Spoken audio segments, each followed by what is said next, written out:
아멘.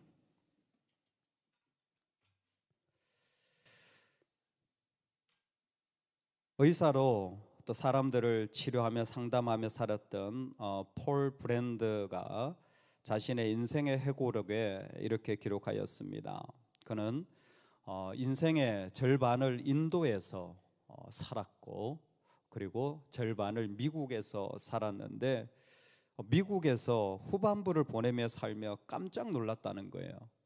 훨씬 이전에 자기가 살았던 환경보다 안락하고 편안한데, 고통에 대하여 처리하는 능력은 이전에 살았던 사람들보다 훨씬 떨어진다라는 겁니다.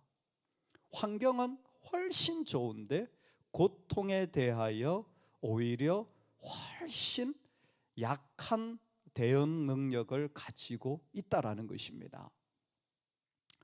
이야기를 왜 했냐면, 은혜를 받은 그리스도인들이 의외로 작은 어려움이나 기분이 상하고 아니면 마음에 안 들고, 그리고 나한테 닥친 고통에 대하여 견디지 못한다라는 거예요.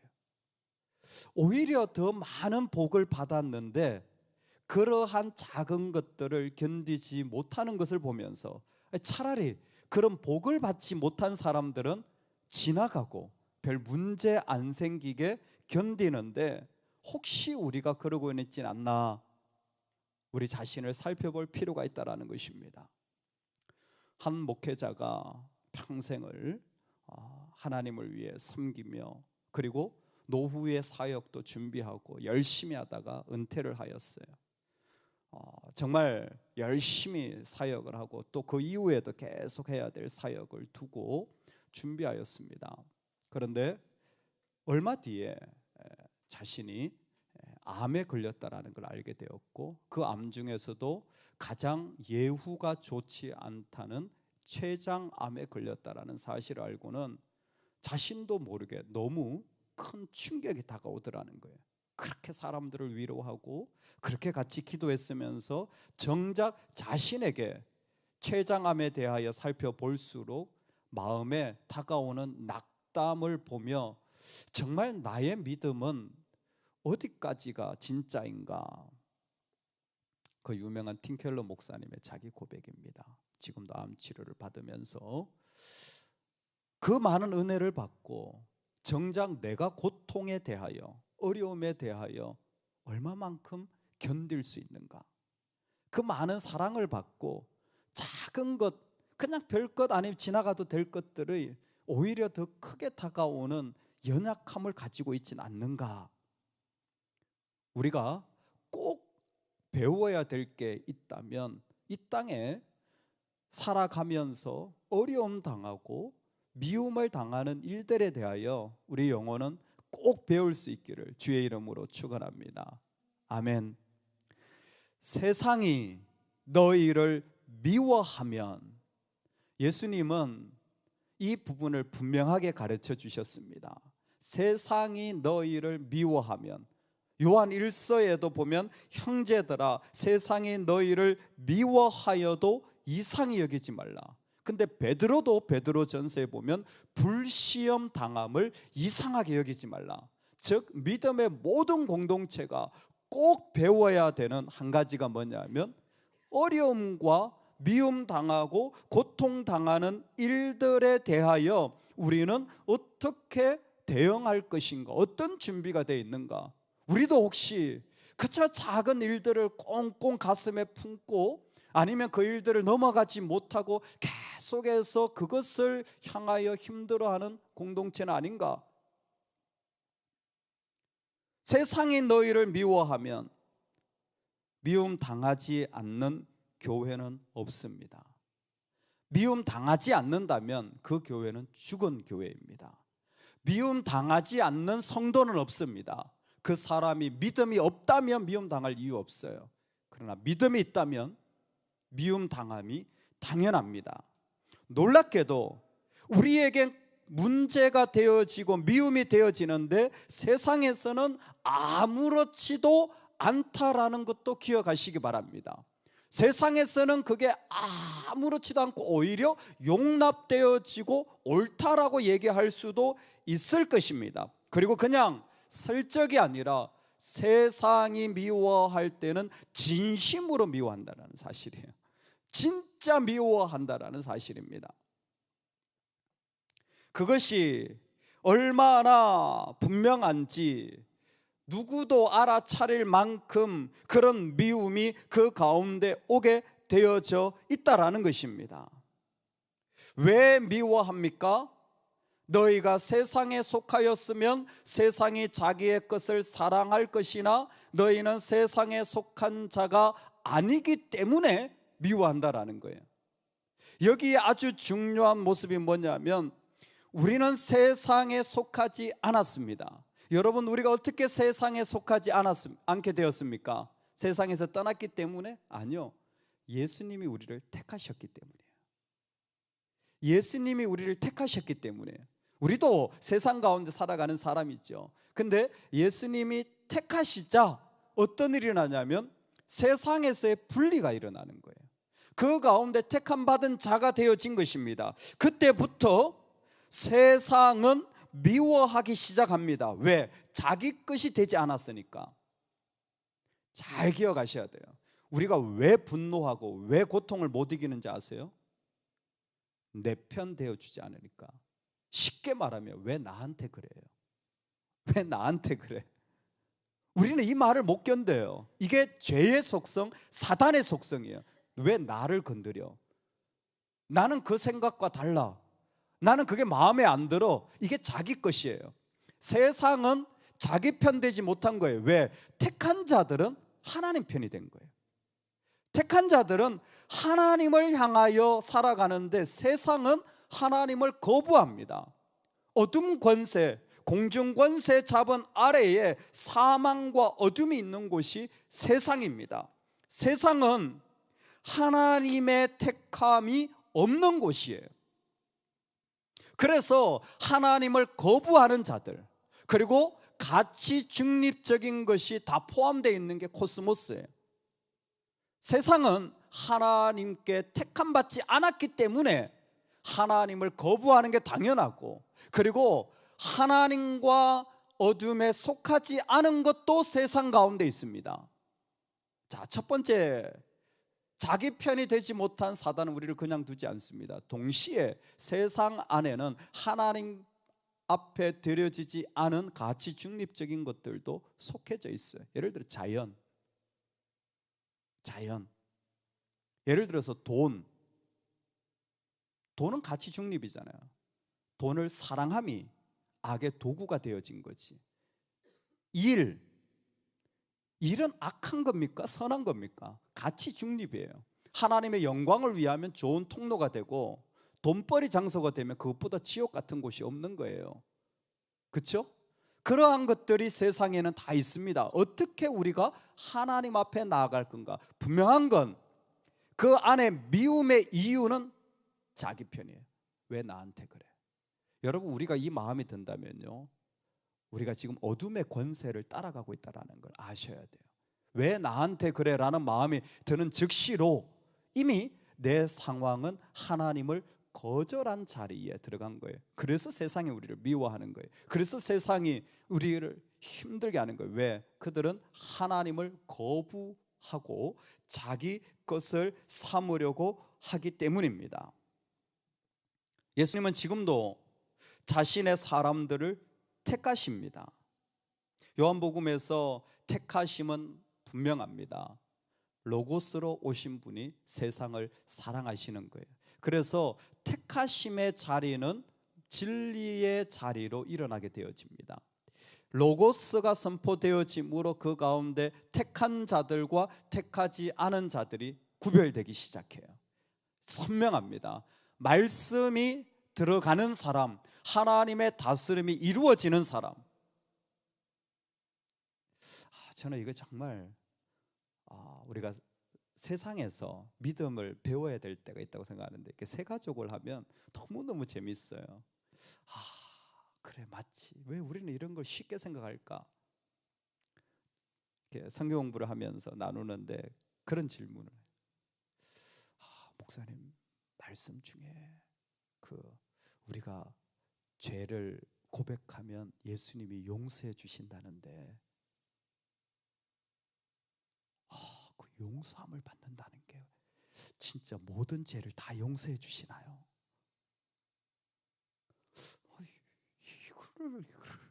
이거를 모든 죄를 당연히 다 용서해 주시죠. 그렇게 큰 죄도 용서해 주시나요? 예수님이 그렇게 그건 너무 큰 죄인데 그래도 용서가 되나요?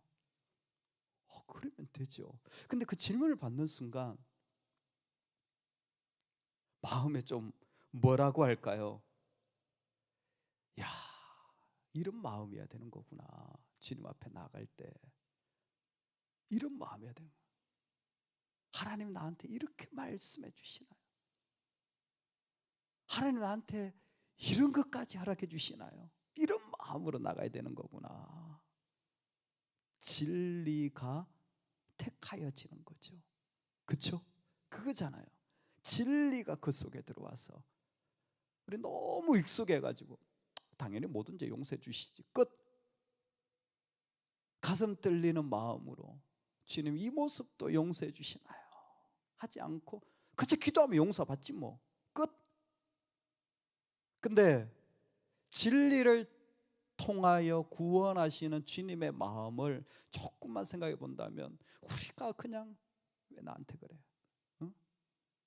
왜 나를 이렇게? 라는 생각 속에 빠져 있는 자를 택하시기 위하여 계속해서 진리로 그에게 다가가시는 주님의 마음은 뭘까요? 너 믿어 안 믿어? 안 믿으면 끝 이겁니까? 아니잖아요. 끊임없이 말씀하시고 끊임없이 다가오시고 끊임없이 떨리는 마음으로 우리를 만나러 오시는 주님 아니십니까? 그리고 그 주님을 그렇게 만나는 사람들, 그 주님을 향하여 떨리는 마음으로 나아가서 내 마음을 내려놓고 그분을 바라보는 사람들, 정말 주님 계셔서 제가 살 수 있을 것 같습니다. 그 자리, 바로 그곳에 주님이 우리를 초대하시는 것 아니겠습니까? 그래서 주님의 택하심이 그 놀라운 사랑과 죽음과 피 흘리심과 못 박히심과 비난을 통하여서 진리의 말씀을 통하여 계속 손잡아 주시며 이루어 가실 때 놀랍게도 세상은 그냥 있지 않아요. 세상은 그냥 있지 않아요. 여러분, 그러니까 좀 서운하고 왜 나한테 그래? 라는 마음이 들잖아요. 사실 믿음의 눈을 조금만 열어서 보면요, 내가 지금 은혜 중에 있구나. 내가 지금 복의 자리에 있어서 그렇구나. 내가 지금 주님의 무엇인가의 귀중한 모습 속에 있으니까 이런 것들이 다가오는구나 라고 고백할 수 있게 되는 줄로 믿습니다. 오늘 말씀의 결론입니다. 구체적으로 미움에 대하여 두 가지는 꼭 기억하시면 좋겠습니다. 먼저 우리는 이 땅에서 미움에 대하여 준비되기를 소망합니다. 미움 받을 준비가 늘 되어 있기를 소망합니다. 고통당하고 미움 당하는 거 이상하게 여기지 마시기 바랍니다. 왜요? 종이 주인보다 크지 못하기 때문입니다. 예수님도 고난 당하셨는데 하물며 우리겠습니까? 그래서 내 이름으로 말미암아 이 모든 일을 너희에게 하리라. 이제는 배워야 합니다. 이제는 준비돼야 돼요. 예수님의 이름으로 귀신만 쫓아내지 말고 예수님의 이름으로 미움도 받을 수 있기를 소망합니다. 예수님의 이름으로 사단만 물러가라 하지 말고 예수님의 이름으로 당연히 내가 이러한 대접받는 것을 이상하게 여기지 않고 맞습니다. 주님도 고난당하셨는데 하물며 나이겠습니까?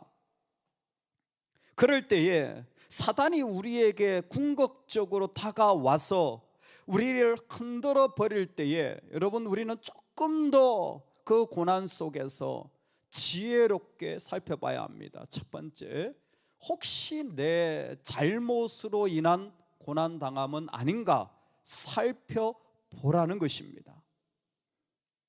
내가 와서 그들에게 말하지 아니하였더라면 죄가 없었으려니와 지금은 그 죄를 핑계할 수 없느니라. 무엇인가 우리의 죄 때문에 고난을 당한다면 여러분 그것은 내가 회개해야 되는 거예요. 그건 내가 회개해야 되는 겁니다. 그건 내가 방향을 바꾸어야 되는 거예요. 그건 나를 고쳐야 되는 거예요. 그런데 그 첫 번째 점검 다음에 반드시 있어야 되는 게 무엇이냐면 예수님과의 관계 점검이에요. 어려움을 당할 때 예수님과 관계, 내가 예수님의 이름 속에 있어야 됩니다. 예수님의 이름을 빼앗아 가려고 하는 것이 사단의 주요 이유입니다. 나를 흔들어서 그들이 빼앗아 가려고 하는 것은 나한테는 아무것도 선한 거 없어요. 내 안에 있는 예수님의 이름을 빼앗아 가려고 하는 것이에요. 그래서 나를 미워하는 자는 내 아버지를 미워한다라는 것입니다. 첫 번째 준비는 어떻게 하냐면 내가 내 잘못으로 인한 고난은 아닌가. 두 번째, 그때 즉시로 나와 예수님과 어떤가, 나는 주님께로 나아가고 있는가, 나는 주님께로 나아가고 있는가 되셨어요? 세 번째, 나는 고난받고 있는데 나는 그들을 사랑할 수 있는가. 만약 주님과의 관계가 있다면 주님 속에서, 관계 속에서 우리가 살아갈 삶의 자리는 분명합니다. 복음을 전하는 거예요. 복음 어떻게 전합니까? 사랑하는 거예요. 다시 말씀드립니다. 사람은 사랑의 대상이지 신뢰의 대상이 아닙니다. 신뢰는 하나님께 하는 거예요. 그러나 사람은 사랑하는 거예요. 여러분은 이제 방언 통변 은사 좀 이제 다 있으시죠? 이 정도 신앙생활 했으니까 방언 통변 은사 다 받으셨죠? 저는 받았어요. 신앙생활 목회하다 보니까 방언 통변이 되더라고요. 다 이게 회전이 돼요. 설명이 돼요. 막 뭐 싫다, 밉다, 뭐 서운하다, 상처받았다 하는 이야기들이 이게 통변이 돼요. 어떻게 통변이 됩니까? 번역 안 되세요? 딱 통변이 돼요. 두 가지예요. 첫 번째, 세상 사람, 믿음 없는 사람이면 뭐 밉다, 뭐 화가 났다, 네가 그럴 수가 있느냐, 실망이다, 사람이 변했다, 욕심꾸리, 뭐 별의별 얘기를 다 하는데 세상 사람은 딱 첫 번째, 돈 달라. 통변이 딱 되더라고요. 돈 달라. 믿음 없는 사람은 돈이면 다 해결돼요. 돈 주는데 싫어하는 사람 제가 본 적이 없어요. 돈이면 다 해결돼요. 그리고 나중에 다 고마워하더라고요. 돈 달라는 거예요. 두 번째는 뭘까요? 사랑해달라는 말이에요. 네가 진짜 싫어, 네가 어떻게 그럴 수 있느냐. 사실 그 밑에 보면 나를 좀 인정해달라, 나를 좀 사랑해달라. 우리에게 미움이 닥쳐올 때 세상은 분명하게 얘기하는 거예요. 너는 택함 받았고 나는 못 받았잖아. 너는 주님이 있고 나는 없잖아. 나에게 주님 좀 전해줘. 나를 좀 그 사랑으로 인도해줘. 우리가 고난에 대하여 준비가 필요합니다. 내 잘못인가 분별해야 돼요. 내 잘못을 일한 것이라면 내가 바뀌어져야죠. 할렐루야. 그리고 그 속에서 내 주님과의 관계가 흔들린다면 그건 미련한 거예요. 사단이 원하는 겁니다. 세 번째로 내가 서야 할 자리는 분명합니다. 사랑하는 거예요. 사랑의 마음으로 그 속에 나아가 복음을 전하는 것이 우리가 세워져서 나아갈 삶의 모습인 것입니다. 그래서 주님은 오늘 우리를 그 자리에 세우시기 위하여 우리를 그곳까지 인도하시는 거예요. 그러나 이는 그들의 율법에 기록된 바 그들이 이유 없이 나를 미워하였다 한 말을 응하게 하려 함이라. 아멘. 아버지가 말씀하신 대로 이루어지고 있는 거죠. 그래서 고난당하는 그 모든 자리, 한 번도 쉽지 않고 한 번도 만만치 않지만 여러분, 우리의 모습을 보면서 그런 일들에 대하여 우리는 어떻게 대응하고 있나? 예민하게 막 뭐 하나 잘못되면 그냥 끙끙 앓고 있나? 아니면 그 일에 대하여 아무렇지도 않게 넘어갈 수 있나? 넘어갈 수 있다면 어떻게 넘어갈 수 있겠습니까? 기록된 바 그들이 이유 없이 나를 미워하였다 한 말을 응하게 하려 함이라. 시편 35편의 말씀이 그대로, 시편 69편의 말씀이 그대로, 시편 22편의 말씀이 그대로, 빌립보서 2장의 말씀이 그대로, 베드로서의 말씀이, 요한, 마태복음 말씀이 그대로 다 이루어진 거예요. 하나님이 아십니다. 하나님이 아세요. 우리 하나님이 다스리고 계십니다. 그게 우리의 능력인 거예요. 나는 이유도 모르고 왜 이런 일을 당해야 되는지 몰라도 하나님은 아세요. 그러면 된 겁니다. 내가 하나님 편에 서 있고 우리 하나님 아시면 문제될 거 없습니다. 할렐루야. 내가 좀 고난당하고 내가 좀 미움당하는 게 뭐 그렇게 대수입니까? 내가 그렇게 버림받는 게 뭐 그렇게 대수입니까? 어차피 죄인 썩어버릴 건데, 어차피 사라질 인생인데, 이슬 같은 존재인데 그 이슬 하나 사라졌다고 뭐 그렇게 안타까울 게 있겠습니까? 감사한 거 우리 주님이 아시는 거예요. 우리 주님이 아시는 거예요. 우리 하나님이 아시는 겁니다. 하나님이 아시면 하나님이 이루어 가시고 완성시켜 나가실 줄로 믿습니다. 할렐루야. 할렐루야. 아무리 좋은 환경, 아무리 어려운 환경 상관없어요. 미움에 대하여 주님 고난 당하셨으니 나는 그 주님이 아시는 것으로 인하여 어떤 자리라도 넉넉하게 믿음으로 걸어갈 수 있기를 간절히 소망합니다. 아멘. 우리 아침에 같이 한번 기도하겠습니다.